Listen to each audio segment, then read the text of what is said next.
Good morning, everyone. Today we're going to continue talking about, and this may shock you, so you might want to be sitting down, trig ratios.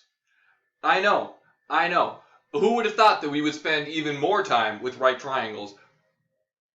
But settle yourselves down. There is so much you can do with right triangles because they're amazing. It's why triangles are my second favorite shape. They're pretty terrific.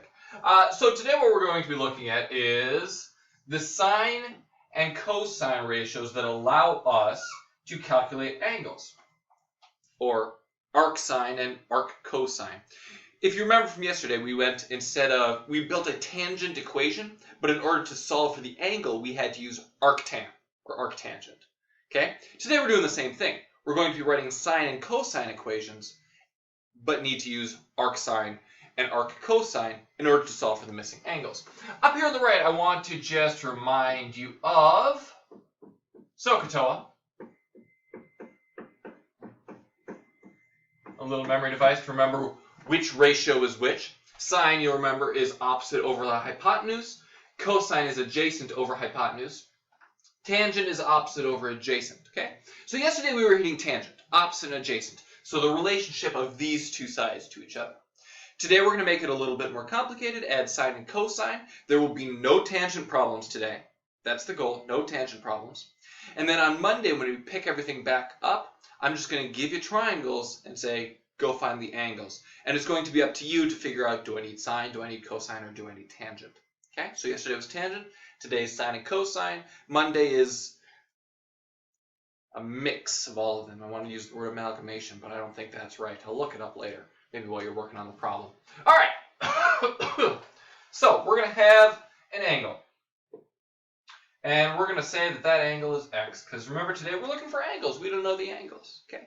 Now let's write a sine problem, okay? Let's practice using sine first. So relative to this angle, this is my opposite, and this is my hypotenuse. And that's what I need, opposite and hypotenuse for sine, okay? So we're going to write this, let's let this side be 12, and let's let this side be 15, okay? So we're looking for this angle, opposite and hypotenuse. So our equation, which we've already practiced and got lots of practice in on, is going to be a sine equation. Sine of x, because we don't know the angle, equals my opposite, which is 12, over my hypotenuse, which is 15. And that's the equation. We're done with the equation part. You need to make sure you got that part right, or everything you plug into the calculator will be goofy. Then we jump to Google Calculator, which we've been using because everyone should have access to it. At least if you have access to the videos, I assume you have access to Google Calculator. We're going to make sure that we are in degrees because radians is for circles, and we're not using circles, my favorite shape.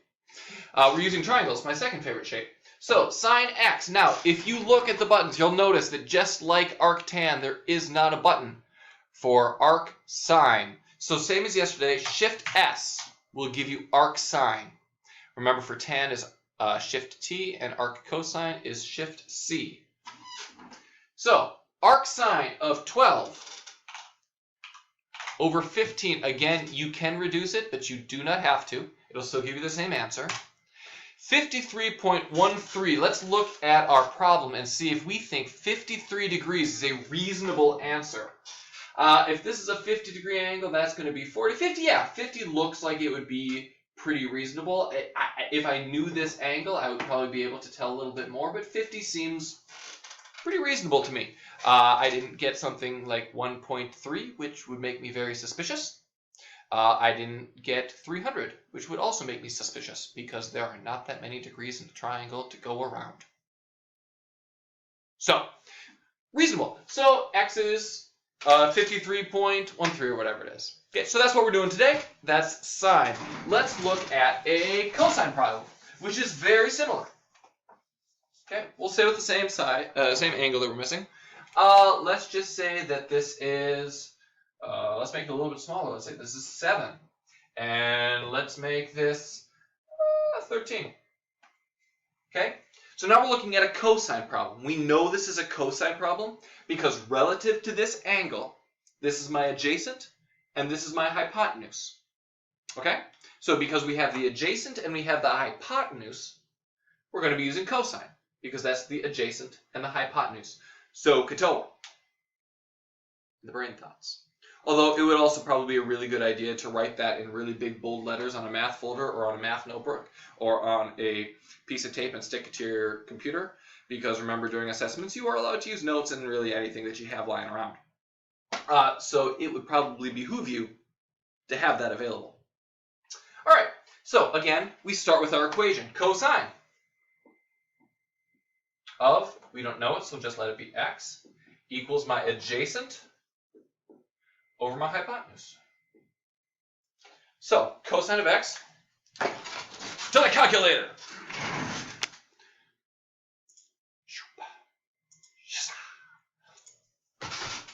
Arc cosine then, so shift C, because this is arc cosine. We can't do cosine of 7 over 13. That'll give us something goofy, okay? It's got to be arc cosine. Arc cosine of 7 over 13. 57.42, which seems like a pretty reasonable thing to me. Okay. Let's do the problem wrong a couple of times. I just want to see what happens, and I'm actually not even 100% sure what will. What happens if we do put like cosine of 7 over 13? What do we get? 0.99. That doesn't seem like an angle measurement to me. That seems bad. Okay? So if you do put in the cosine equation, you should be mighty suspicious of that answer. Which is why it's important for you to recognize and always think about, okay, what am I looking for here? Another thing that you might do is you might try and put in like arc cosine. Let's say you got things backwards and did 13 over 7. That's going to give you an error. And I'll explain why that gives you an error, because this one I actually understand. The reason it's giving you an error is, we've talked about this, the hypotenuse of a triangle is going to be your longest side. And if it's 13 over 7, what you're telling your calculator in essence here is your longest side is shorter than one of the other sides. And your calculator is going to say, no, that probably means you did something wrong. Okay? Because your longest side is your longest side, and therefore should not be shorter than any other side.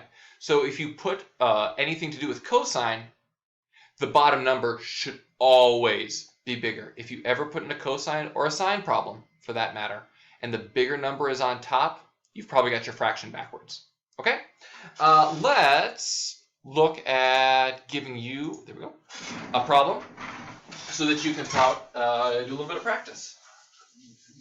I'm going to erase the whole triangle again for no real purpose, other than I want to give you a goofy looking triangle.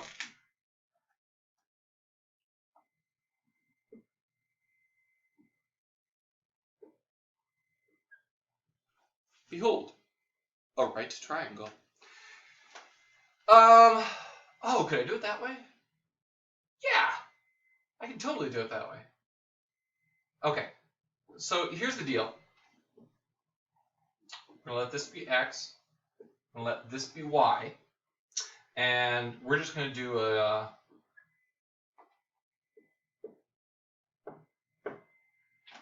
3, 4, 5 here. I probably don't even need that 3, do I? Because opposite over adjacent over hypotenuse.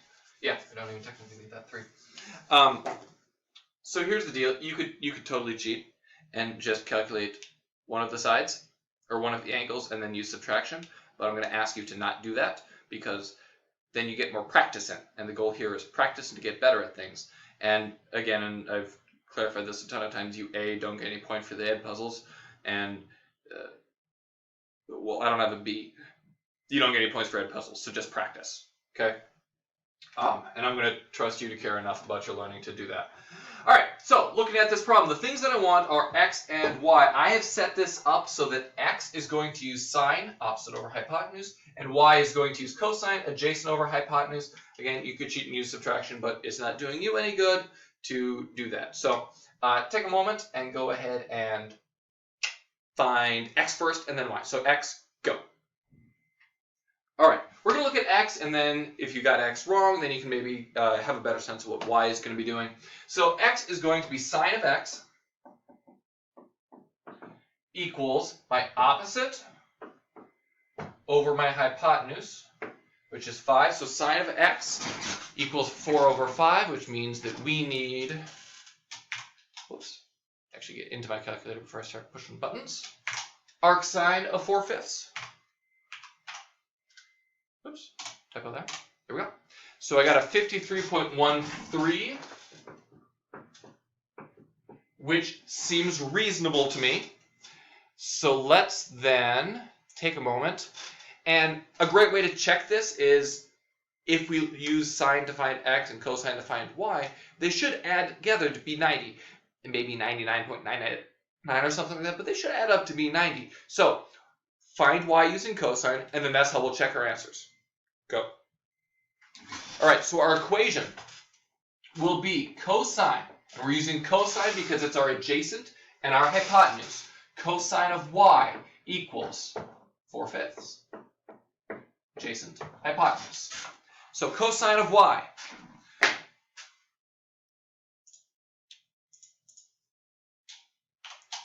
Arc cosine. 4 divided by 5.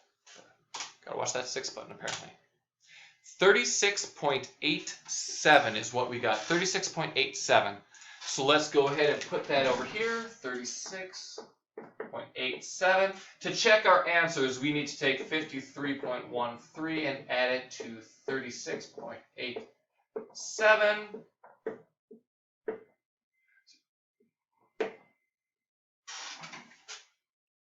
And we got 90 degrees, which we should, right? Because there are 180 degrees in a triangle. This is 90, so these two need to add together to be the other 90 of the 180 degrees in a triangle. So that seems perfectly reasonable to me. I think we got some good answers there. We're looking at 53, 36, well, 37.